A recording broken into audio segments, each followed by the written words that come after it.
Let's go back to our top story tonight. Breaking news. Accused killer Fotis Dulos has died. The announcement came in New York, in the Bronx, just a short time ago, and Channel 3's Matt McFarland was there. Matt, what exactly did Dulos' attorney, Norm Pattis, say?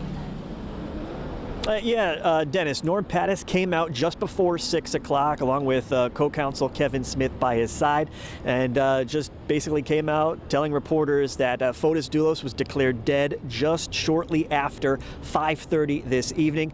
He said it was a long day. I think he described it as a difficult, horrific day for him and the family of Fotis Dulos. They had flown in from Greece the night before. He says they were here talking with doctors, trying to see if his organs could be saved, but Pattis wouldn't take questions, but he did say that he did not want this death to be an admission of guilt on his client's behalf, but he spoke for just a couple of minutes, and here's what defense attorney Norm Pattis had to say in its entirety.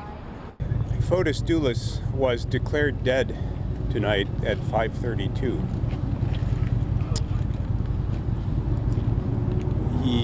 His family came in from Greece and decided today to donate his organs so that he will live on in some form in the assistance that he can provide to others in their own individual struggles.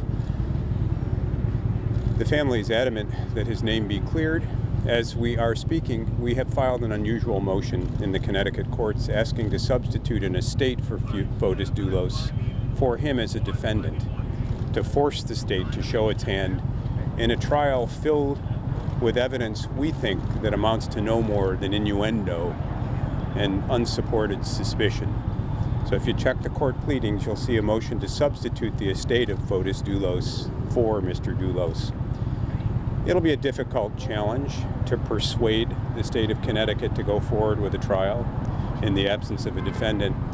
But having maligned the man for all time from coast to coast, and if not there, around the world, we're asking for the right to clear his name. We intend to proceed on as if he were alive to vindicate him, because we think he's wrongfully accused, and we'll be seeking the discovery that we were supposed to get just the other day, supposed to begin getting just the other day. So it's been a truly horrific day for the family, filled with difficult decisions, medical tests, and meeting the requirements to determine death. Having said that, we want to thank everybody for their interest. And as to those who contend that Mr. Dulos' death reflects a consciousness of guilt, we say no. We say it was more a conscience overborne with the weight of a world that was too busy to listen and that wanted a story more than it wanted the truth.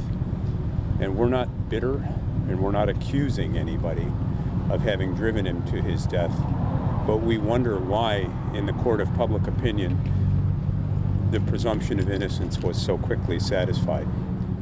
We won't be.